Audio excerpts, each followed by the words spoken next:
Bismillahirrahmanirrahim. Assalamualaikum warahmatullahi wabarakatuh.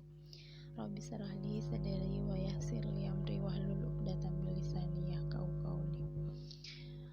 Pertama-tama marilah kita panjatkan puji syukur kehadirat Allah Subhanahu wa taala atas kesempatan dan hidayahnya lah kita masih sempat berjumpa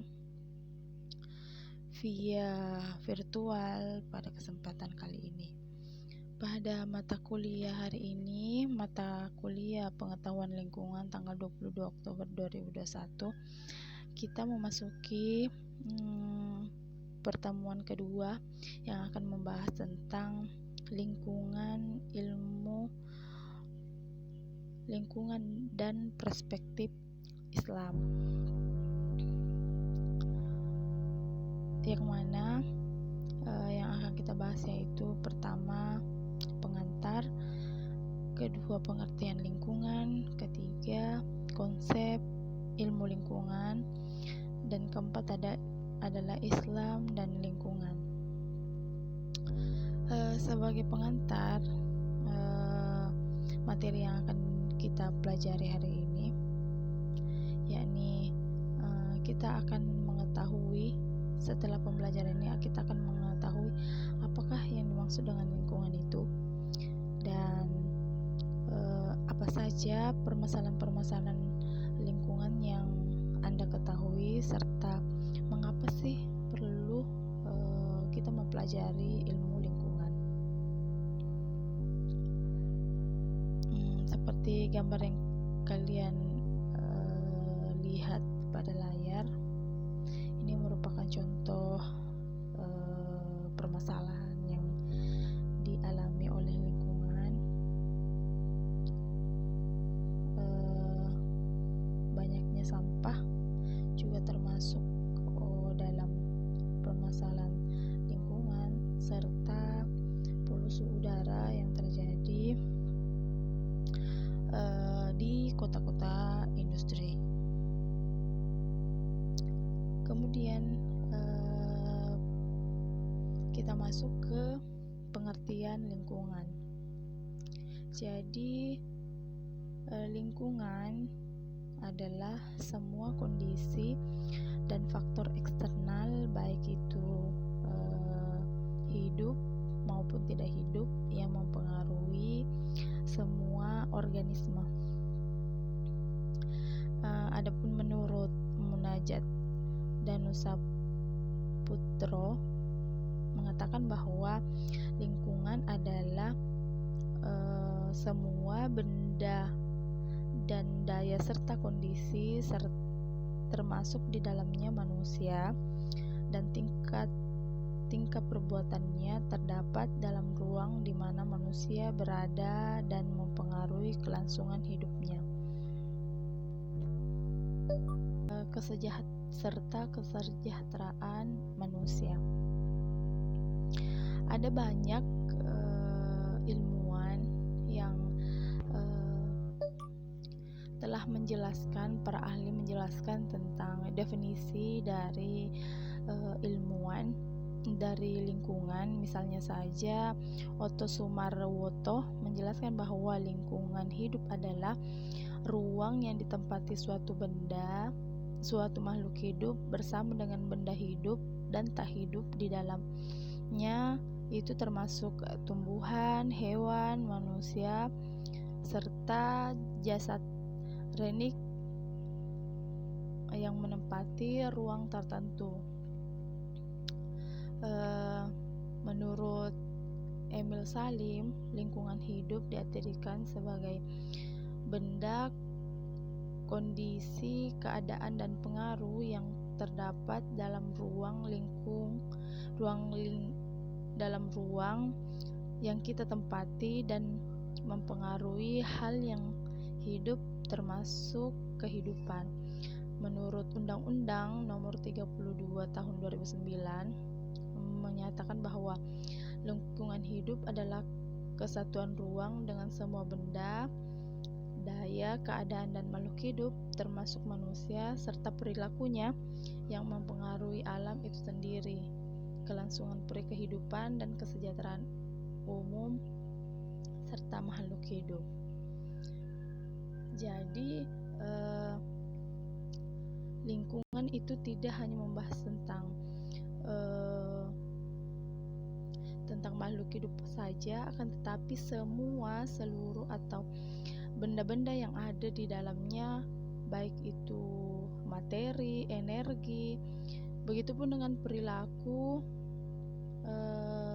manusia atau makhluk hidup itu sendiri. Adapun komponen lingkungan, mungkin Anda telah mengetahui dari pelajaran di bangku sekolah, yaitu komponen lingkungan dibagi menjadi komponen abiotik dan biotik, di mana komponen biotik itu terdiri dari makhluk hidup atau organisme yang hidup, serta komponen abiotik.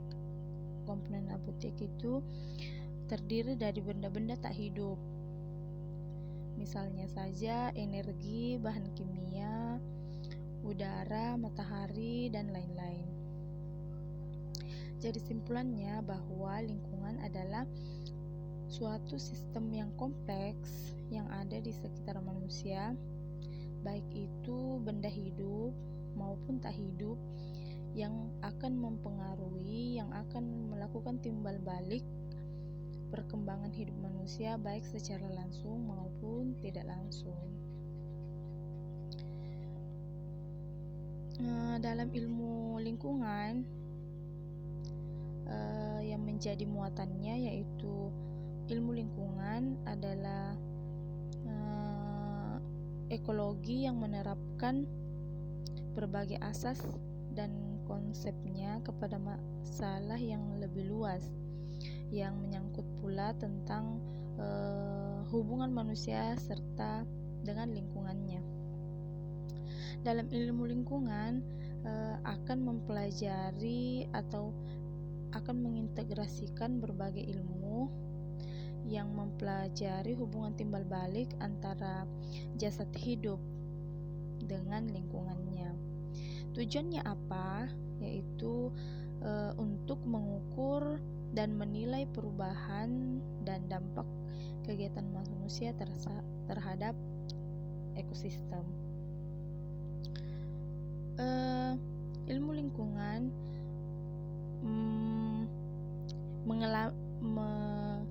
mempunyai keterkaitan dengan ilmu-ilmu yang lain. Misalnya saja ketika kita berbicara tentang hubungan ilmu lingkungan yang berhubungan dengan ekosistem dan organisme, maka kita dapat mengaitkan dengan ilmu mikrobiologi, biomonitoring, bioremediasi, dan lain-lain. Ketika ilmu lingkungan kita mau hubungkan dengan pengaplikasiannya, kita akan mempelajari tentang ilmu planologi, seperti apa yang kita pelajari di jurusan kalian masing-masing. Untuk hubungan ilmu lingkungan terhadap manusia, maka keterkaitan ilmunya yaitu tentang ilmu sosiologi, antropologi, dan lain-lain. Ini merupakan bagian keterkaitan ilmu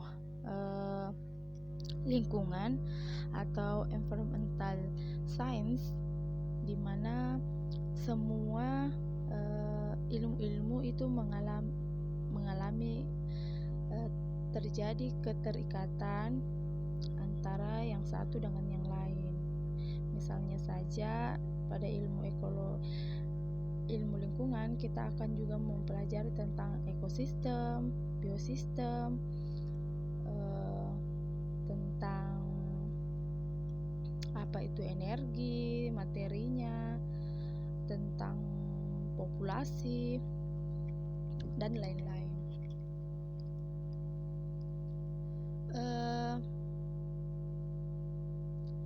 pada Perang Dunia pada tahun 1940 sampai 1950, yang dimaksud ini adalah Perang Dunia Kedua, yaitu perang yang melibatkan banyak sekali negara di dunia, sehingga perang ini menciptakan atau menimbulkan banyak kerusakan lingkungan yang signifikan dengan adanya penggunaan senjata nuklir, biologis, dan otomatis.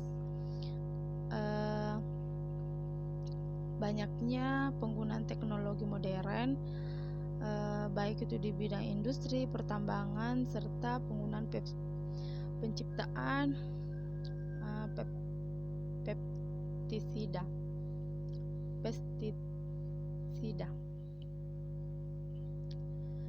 Dilanjut dengan abad ke-17, revolusi industri Inggris dan Prancis ini juga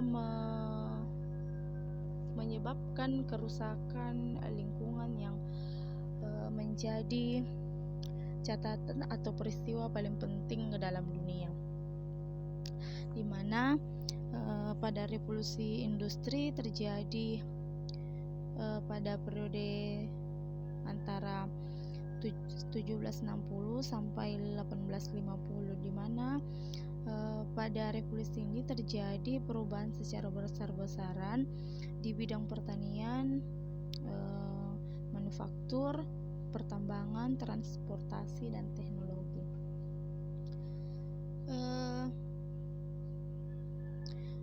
Revolusi ini sangat berdampak dalam kondisi sosial, ekonomi, dan budaya dunia, di mana revolusi ini mengkonversi tenaga manual ke mesin. Jadi yang dahulunya hanya menggunakan misalnya tenaga kuda, hewan, beralih dengan menggunakan mesin industri. Banyaknya penggunaan energi batubara, lahan-lahan dibuka untuk kepentingan pertambangan, deforestasi dan pembukaan lahan pertanian yang dilakukan secara besar-besaran, serta revolusi ini menimbulkan banyaknya urbanisasi dan kolonisasi yang sangat mempengaruhi lingkungan dunia, di mana pada dampak global yang terjadi secara global tentang pencemaran lingkungan. Yang pertama misalnya kota Los Angeles yang pada saat itu merupakan dijuluki dengan kota asap, karena kota ini menghasilkan pencemaran udara yang sangat besar. Kemudian Nagoya Prefecture atau tragedi Teluk Minamata yang terjadi pada negara Jepang. Pada saat itu terjadi di Teluk Minamata, makanya dinamakan tragedi Teluk Minamata. Industri batu baterai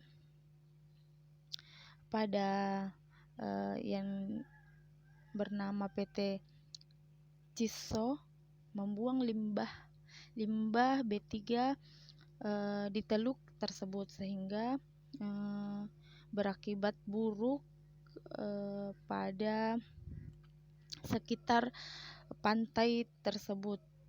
Maka dinamakanlah penyakit Minamata. dengan ciri-ciri penyakit Minamata, yaitu hilangnya seluruh kontrol terhadap otot yang akan menyebabkan kelumpuhan total, koma, serta kematian. Ini sangat viral pada tahun 1955 sampai 1960 di Jepang, sampai ke dunia. Begitupun dengan di USA, kemudian munculnya penyakit flu di Hong Kong,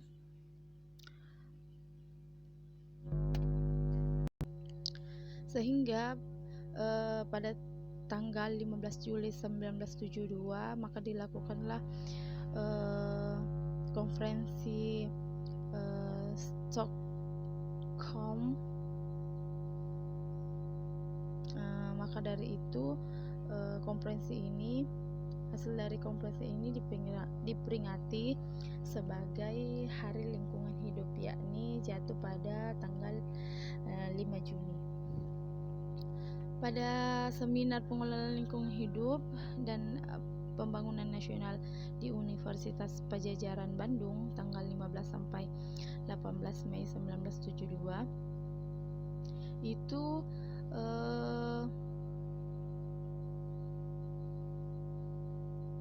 di amanat GBHN atau Garis-Garis Besar Haluan Negara 1978 itu dibentuklah Kabinet Pembangunan 3, diangkat Menteri Negara Pengawasan Pembangunan dan Lingkungan Hidup atau biasa disingkat dengan PPLH, yang mana tugas pokoknya itu mengkoordinasikan pengelolaan lingkungan hidup. Di Undang-Undang Nomor 4 Tahun 1982 itu menjelaskan tentang manusia dan perilaku terhadap komponen hidup. Menteri pada tahun 1983 sesuai dengan Kepres nomor 25 tahun 1983 tentang kependudukan, tugas pokok, fungsi dan tata negara Menteri Negara Kependudukan dan Lingkungan Hidup, dibentuklah Kantor Menteri Negara Kependudukan dan Lingkungan Hidup Men-KLH dengan menterinya yaitu Prof. Dr. Emil Salim.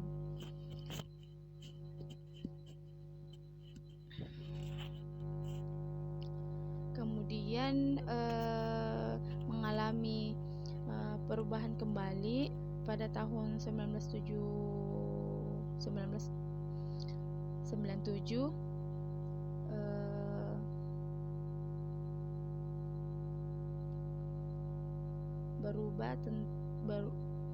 berkaitan dengan KTT Rio dan Protokol Kyoto, maka diterbitkanlah Undang-Undang Nomor 23 Tahun 1997 tentang lingkungan hidup.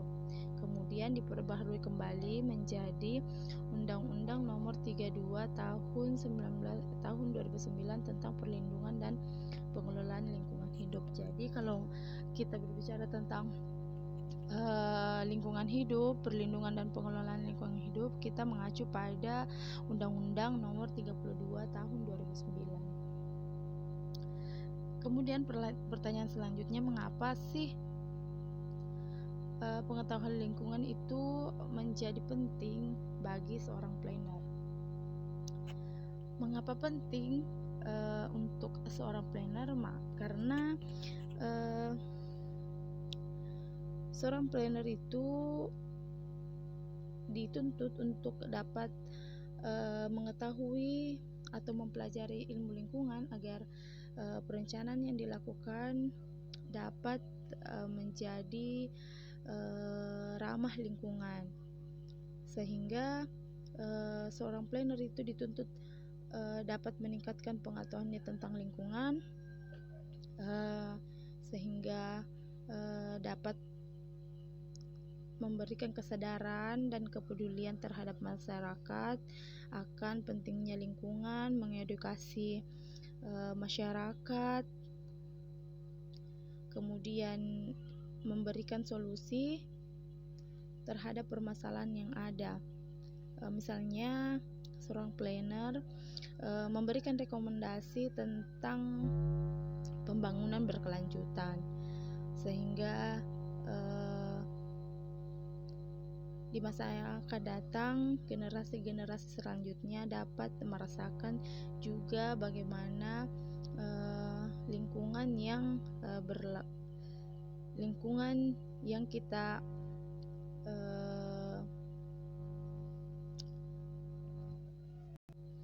kita rasakan hari ini. Misalnya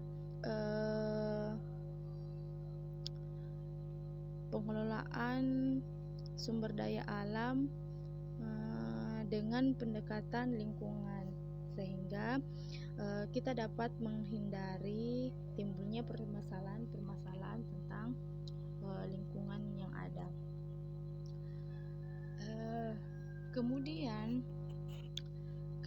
pertanyaan selanjutnya yaitu kenapa harus manusia? Kenapa bukan Tuhan? Bukan makhluk hidup lainnya? Karena manusia itu sebagai pusat lingkungan, atau manusia itu yang memiliki akal. Manusia merupakan halifa di bumi ini yang dibekali dengan akal pemikiran, sehingga dapat mengelola dan melakukan perlindungan, pelestarian terhadap lingkungan. Seperti surah yang tampak di layar, ini adalah surah Al-A'raf ayat 85 sampai 86, menjelaskan bahwa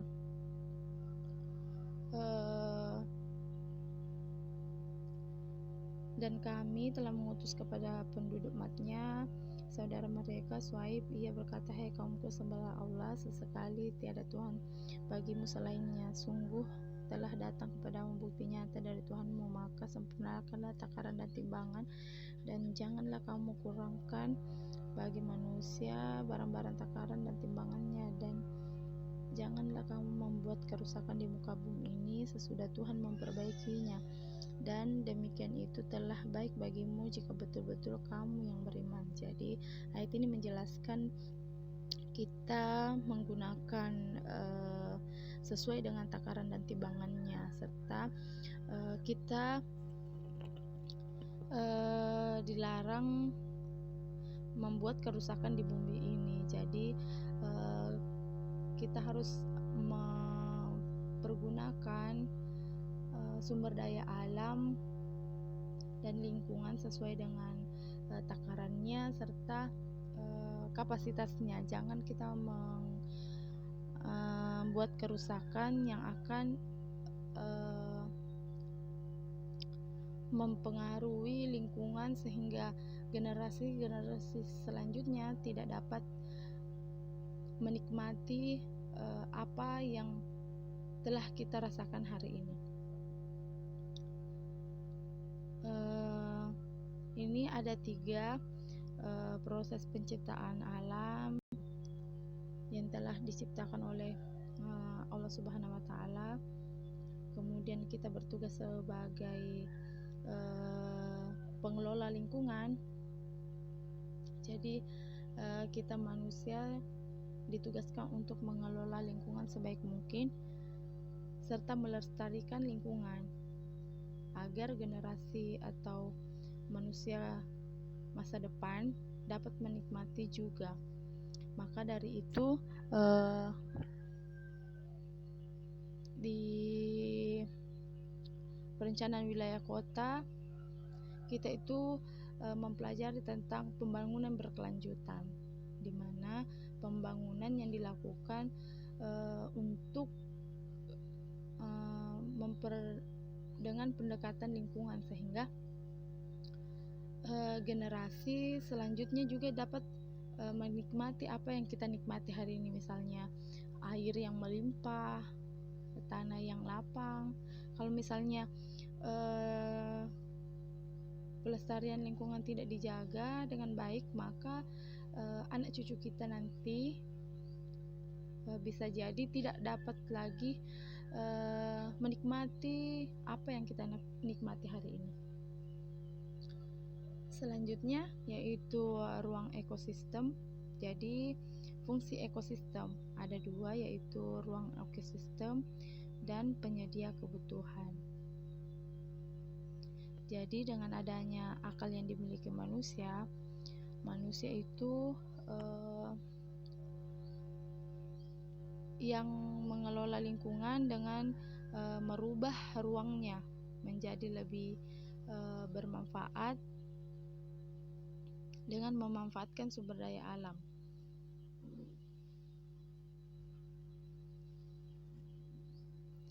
Ini adalah contoh merubah atau memanfaatkan menjadi negatif atau menjadi lebih buruk. Misalnya pembukaan lahan untuk daerah pemukiman yang tidak teratur atau tidak memperhitungkan kondisi lingkungan. Dan slide selanjutnya ini adalah merubah atau memanfaatkan lingkungan ke arah yang lebih baik dengan cara penanaman kembali, penghijauan, dan lain-lain. Kemudian kita masuk ke Islam dan lingkungan hidup. Jadi dalam Islam lingkungan hidup kita diarahkan atau mempunyai tujuan untuk mewujudkan masyarakat ala Islami, yang mana langkahnya itu kita perlu mengantisipasi permasalahan lingkungan sejak dini.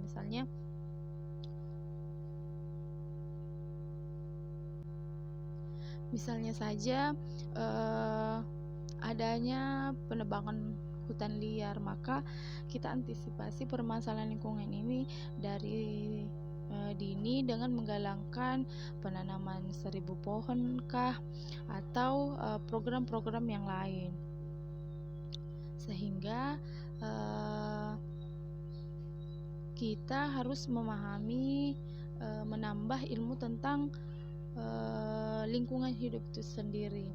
Ketika kita sudah mempunyai sedikit pemahaman, ya tugas kita untuk mengedukasi masyarakat di sekitar kita atau memberikan pemahaman ke sekitar kita tentang pentingnya melestarikan lingkungan kita.